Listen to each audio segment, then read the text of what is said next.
how is it connecting to the community? How is it bringing people together, like-minded, that like, the same thing?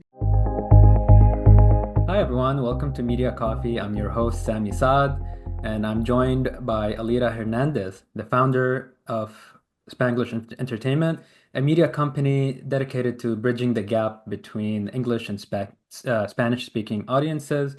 With a background in journalism and broadcasting, Alida has worked on everything from TV production to podcasting. Alida, how are you? I'm great. How are you today? Thank you for the invitation. Yeah, of course. It's good to have you on. Let's just talk a little bit about your background in journalism, how you got started, what's your inspiration behind Entertainment? Well, actually, I started my background in technology back in the 80s, starting with when IT started with PCs and everything. And I got to a point that I was bored, basically. I was tired. I was burnt out, right? So I decided to back go into my passion, which was music, because both my parents are musicians, or they were musicians. So I started diving into the music industry, started doing promotions for artists, and kind of self-taught, started taking courses online and just learning, to write more and become a journalist and how to interview people and just kind of just hit the street and went running. Awesome. And how did it lead you to, how did you start Spanglish Entertainment? What was your inspiration? First of all, I started the magazine because I felt that artists should be heard. I support artists out there, especially our local artists. There are, especially I'm in Florida, so there are a gazillion amounts of artists. Like it's like you go to California, there's tons of actors, right? So Hmm. here there's musicians everywhere and really talented people out there that are not getting showcased, that are not being heard. So it was like it was all about giving a voice to the Hispanic American that lives here in the United States. And it was I started it more for the Latins doing it in Spanish and bilingual too, but I felt that it was better to just do it in English because there's a lot of generations. I'm first generation born in New York City, and from my parents both from Puerto Rico. So now at this point in time, there's third, fourth, fifth generations that know the culture, right, from your parents or your grandparents, but you don't speak a word of Spanish. Right, So why not have something that talks about the Spanish culture, but in English for those who don't speak the language and really want to learn about it? right. That's a great segue to my next question. Can you talk to us a little bit about the importance of blending Spanish and English to cater all to all Latino audiences, Latino Americans? How do you find that balance? Well, it's interesting because when you talk to somebody who has both languages, like 50-50, okay? Hmm. But pretty much you speak it naturally sometimes when you know the other person does too. So the Spanish English will start combining. We're like, oh, ¿cómo está? Oh, how are you? What's next? Oh, sí, voy para allá. Like you're mixing the both languages, and sometimes you don't realize it until somebody tells you. And it's because we were raised in that culture. Like at home, we spoke the Spanish, and then when we went out, our grandparents even told us, and my parents said, "You speak English because that's the language of where we live. So you speak the English outside, but home it's Spanish." Do you have any tips for PR professionals or communications professionals trying to reach, Hispanic, Latin American publications? Well, I'm hoping that now they hear this word Spanglish, right?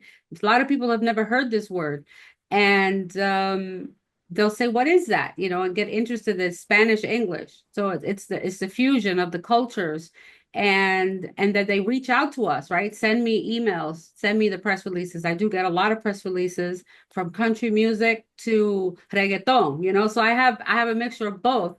And I engage all of it because even though they're not Latin, I do support the arts. And I like to support like the younger, up and coming and everything. But basically, they just need to look online and search for us. There's not too many publications. I don't think there is no where I'm the only Spanglish entertainment. And I know there's a lot of other magazines out there, but they're more either all Spanish or dedicated to one topic. So mine is just entertainment, art. So you could be an actor, you could be a singer, you could be a painter. So anything, dancer, anything that's cultural I just went to a violin concert, and they were all Latino and African American. So it's just supporting the culture. We're all American. And Mhm. that's the bottom line. We're all American, and our life is a little more complex because our Latin culture um, is mixed with the American culture. And as you know, you're from another culture, so you know how that is. You have a mixture, and 100%. sometimes we're misunderstood because of that. They don't know how to engage. Do I engage? Do they speak English? I speak perfect both. Yeah. Are there any like cultural nuances or anything, along those lines where like Well, you think Mhm. Go ahead, go ahead. No, just that you think that PR professionals should keep in mind when they're like pitching you. Well, you know, we as an American here, Latino American, right? I engage in all kinds of culture. So there shouldn't be a like a set thing. Like don't categorize us. Yes, Right. yes, we have two languages, but most of I mean, well, Latinos love music. So that's one thing. Music, anything about music, we would like to engage in. And it could go from jazz to whatever it is because our cultures founded a lot of the music too. And back in New York and back in the day, a lot of the hip hop was influenced by people from the Bronx, Puerto Ricans from the Bronx playing, and the blacks in the Bronx doing music together. So there's a real cultural connection to jazz, to blues, from the island. So it's a mixture of Yeah. the cultures that come to bring the music. Right. Yeah, that makes sense. Let's talk about press releases. So you mentioned you do receive a lot of press releases. Um, so which ones stand out for you? What do you look for? What attracts your attention when you open an email and there's a press release in there? What stands out for you? I usually look for something that's engaging in the community. So regardless of whatever it is, how is it connecting to the community? How is it bringing people together, like-minded, that like, the same thing? And I think that's the most important thing is that you have the community connection. And how important is it to offer bilingual press releases? Do you care about that? Um, I mean, nowadays you can translate it yourself with no problem Yeah. with Google, except that Spanish, when you translate Spanish to English, it can lose the sense. So you really have to be careful. So if it's something that's in Spanish culture, it should be in Spanish. And then, you know, they should try to provide some of it in English, just a little paragraph so we can, bring it over to the English Mhm. side. Right. Yeah. So yeah, that makes sense. Yeah, it's And just that cultural translation sometimes. Sometimes I read it and I go, what the heck is that? That's not what I meant to say. yeah, that's why I always say do your research first before you pitch any journalist, just in any industry for that matter. Yeah, So it's very yeah. important to do that. Um, and then okay, when someone pitches you a press release and you're too busy to open it or to read it, do you care if they follow up with you or how many days should someone give until they do a follow up? I have no problem with follow-ups because Mhm. yes, I get very, very busy. I don't know, in a day I could get 1,000 emails. So Yeah. it's just too much. And I'm reading. I read like at 3 in the morning. I'm scrolling, reading. Oh, I star them. Oh, that looks good. I have to do the little Cliff Note version. Right. But they can follow up because a lot of times I'll get their follow-up 2 or 3 times. They come and they send me it. I have no problem with that. Right. Okay. Because it just helps me it brings it back to the top of the list, right? So Yeah, yeah, 100%. That's good to know. yeah. Um, and then how do you source your stories when you want to write a new article or, assign an article? Where do you get your story ideas from?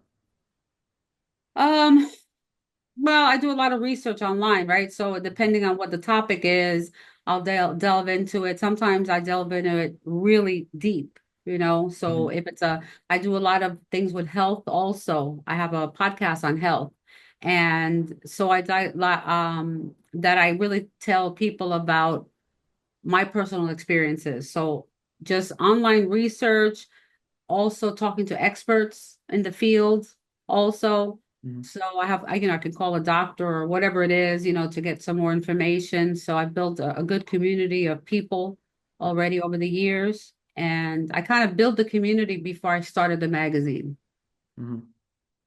So I can have the people there wait, oh, the magazine came out now. Yeah, yeah, that definitely helps having the community first, Oh and yeah. Yeah. yeah, Yes. that's a great way to do it. You mentioned your podcast. I was going to ask you about that. How many podcasts are you doing? Do you have one podcast or We have multiple? 3 podcasts. Okay, yes. Do you want to So talk a little bit about them? sure. Yeah. So on Tuesdays at 5:30, I go live on YouTube and on social media. And I have Rebooted Mindset, which is a podcast that I created after I had a stroke 8 years ago. And I went through physical, mental, everything challenges, health wise. And I now incorporated expert people, people who've written books, and just talking about health and how we can live a better, healthier life and live longer. And then on Wednesday, I have Spanglish Cafe music podcast, which is we interview salsa artists around the world. We've interviewed over 300 artists already, and a lot of people are right here that live in your city, in your neighborhood. They could be your neighbor. So a lot of talent out there, always supporting artists. And then on Thursday, we do Freestyle Showcase podcast, which is we brought a lot of the old school freestyle music from the 80s and the 90s. We've interviewed Angel from Cover Girls, Johnny O, the Freestyle King, and just a lot of people out there showcasing old and new, always showcasing also both. So there's a lot of new artists coming up, so we try to do that as well. So those are the 3 podcasts. So Tuesday, Wednesday, and Thursday, and you can find it on YouTube on Spanglish Entertainment. That's awesome. Yeah, thanks for sharing. Um, what advice do you have for someone looking to launch and grow their own, media platform or podcast?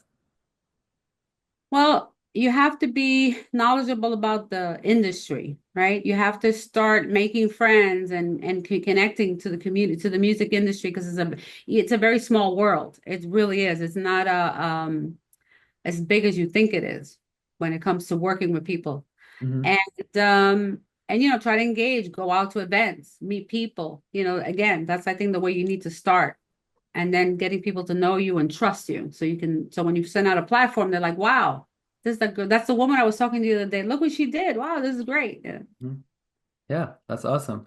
So any final thoughts? I know we're close to wrap up, so do you have any final thoughts that you wanted to share, maybe with this podcast is basically catered to like communications professionals, PR professionals, trying to, get stories across the media, and this specific episode is, focusing on LatAm audiences. So, any final thoughts that you wanted to share with those professionals to how to get stories and Right. publications, placements in Latin American media? Basically, the Hispanic community is like everywhere. Hmm. You'll run into a Puerto Rican in every city, I think, and the same thing for other cultures. So because of that, it's like letting people understand that we're involved in everything. We have astronauts, lawyers, doctors, people in the Senate. So our culture has mixed with the American culture all over the place. So we have such a diversity. Don't be afraid to send us press releases. If something resonates with me or with anybody in the Latin culture, we're like, oh, sounds interesting. Let me call them, So you just never know what's going to resonate with us. Yeah, that's good. Good to know. Um, and then do you also have audiences in like Latin America and South America too, or Yes. is it just the US? Yes. No, we have audiences from Hawaii to Florida, and then we have Canada, we have Puerto Rico, Dominican Republic, Mhm. Venezuela, Colombia, Mexico, Spain, so Canary Yeah, Islands. So I mean, there's so many, and then there's a big community in Germany and Italy too of salsa. So it's going in different in global. countries already. So you can find everything on Spanglish-entertainment.com. Yeah, Everything's on there. We're doing a cruise in October, so check it out, and maybe you want to cruise with us in the beautiful ocean over here from Port Canaveral down to the Bahamas. that's awesome. That sounds great. You're going global, and I love to hear that. Um, And do you promote events in those countries, or is it like promoting events in the US for like, Sometimes I do promote some events in other countries as well. yeah, Puerto Rico, they're having their first food and wine festival this weekend ever. So different things that are going around because the cultures do mix and people do go to the islands and they go and they want to do business. Remember, mm, we can do business with anybody in the world. So people have to remember that. yeah. And then I forgot to ask this question before, but if someone wants to reach you, would you prefer like an email or like LinkedIn? What's your preferred method of They can send me an email so that we can email? start the engagement and then we can set up a time to talk. Okay. It's Yeah, usually the best. Yeah, that's great to hear. And you already mentioned where people can, find Spanglish Entertainment, the website. exactly. How about you? Where can people find you and connect you? On With, social media, I'm Alida Hernandez. yeah, Most of this stuff is under Spanglish Entertainment on all platforms, YouTube. You can find me on LinkedIn as under Alida Hernandez, yeah. and you can find me there. I have over 18,000 people on my LinkedIn page, so big diverse of journalists and musicians all around the world. That's awesome. Well, thank you so much, Alida. This is a great conversation. It's really nice getting to know you and learning more about your background and Spanglish Entertainment. So that's a wrap for us for Media Coffee.